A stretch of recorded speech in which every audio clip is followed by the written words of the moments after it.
Peter, I wanted to ask you about the other day when you were talking about line decisions, you said, how a guy's playing, an opponent will factor in. Does the way that the home crowd reacts to Rempe and the energy in the building when he plays, is that any kind of a factor when it comes to, maybe thinking about him in a home game? I definitely think that he brings energy. He brings it inside the room. He brings it in practice. He plays hard all the time, and you definitely feel that at Madison Square Garden at times as well. But I think he can bring that on the road also. And so, decisions are going to have to be made. We have extra players, and those decisions are tough sometimes. Like I said, there was no reason for somebody not to play the other night. You're caught with a lineup of 20 players. Yeah, I guess I was just wondering if that sliver of a factor, the way that they seem to receive him there, could that make any kind of a difference, I guess? It's not going to make a decision in my decision, yeah. But I do think that there's an impact in the game, from the juice that could bring into the building.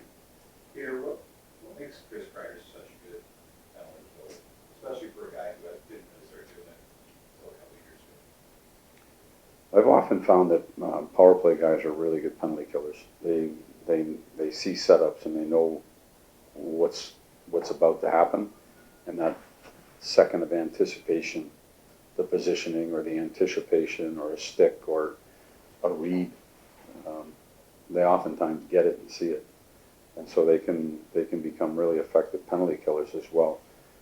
I think he has that, and then I think he has an explosiveness the other way to put a power play on edge, because there could be something happening going the opposite direction.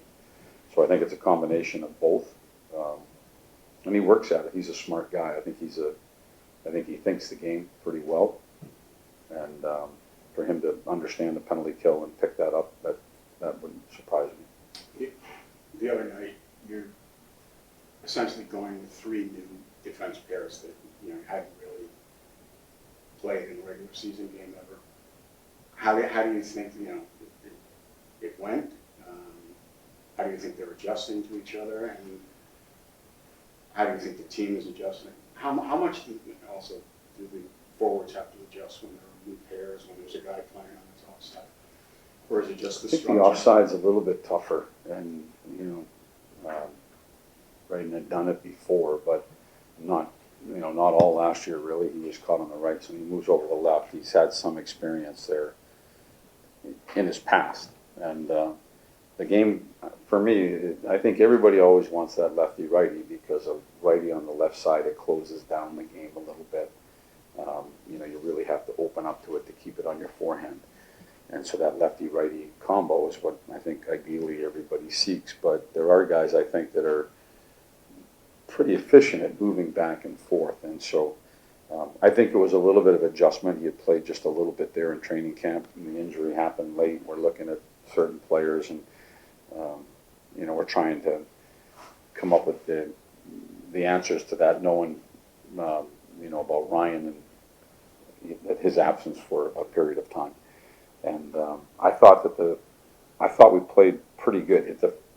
I had said after the game, the first period, Shesty had to make some, there's probably a half a dozen really big saves that he had to make the first 12 or 13 minutes of the game. And then after that, I thought we were pretty good defensively at closing things down. That's, I think, a lot to do with our defensemen and the way we played, and our forwards too, how we played defense. So I thought that we were able to react to it from a defenseman standpoint. I thought the pairs got better as the game went on, and I thought the forwards were able to read off of the defensemen, and that didn't seem to be an issue either.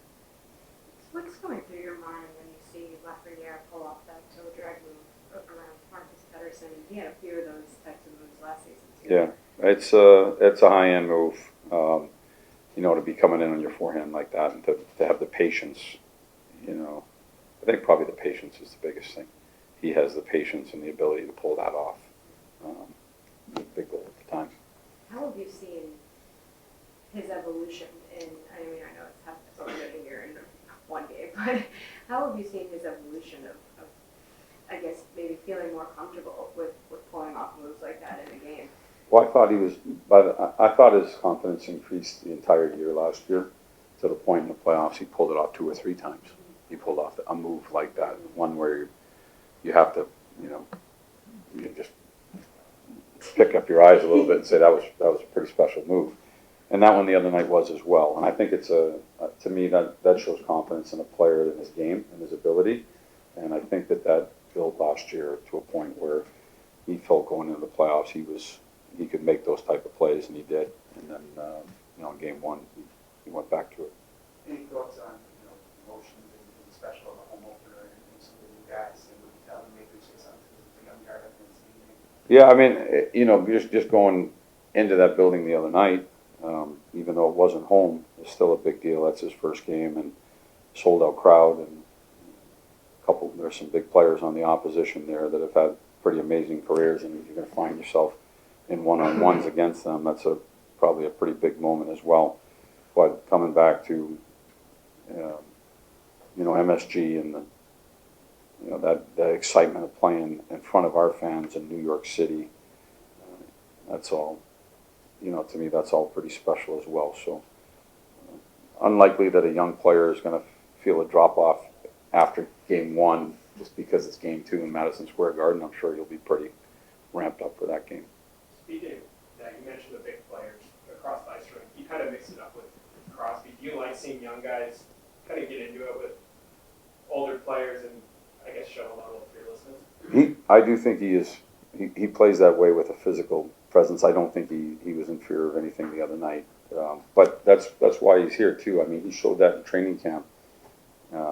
Even out here in practice today, you watch him. He's not afraid to make moves and make plays.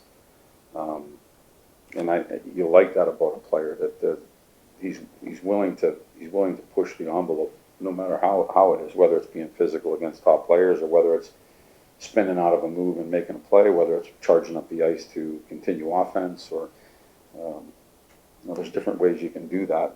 That was a physical way. I look at it the skating way, the offensive way, the puck decision way, some of the things that young players can do. He's been really good. With Phil Keto healthy, do you notice anything different about his overall mindset, how he approaches the game right now? He looks really good to me. He looks determined, and I thought the line was extremely effective the other night. They generated a ton of chances.